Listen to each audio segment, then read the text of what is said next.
领的书，保安科送资料过来，个人申请这个。请坐一下，马上过来。好，谢谢。罗先生吗？对。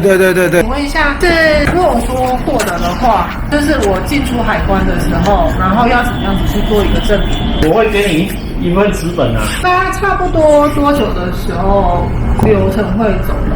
大概30个工作天吧。我22号之前我可以拿到你们的证明，这个可以啊，可以啊，不会到那么晚啊。好了，刚刚他说月中的话会寄那个通关的资料给我们，然后我们去机场带东西回来的时候就可以拿那个过海关的，用托运的方式。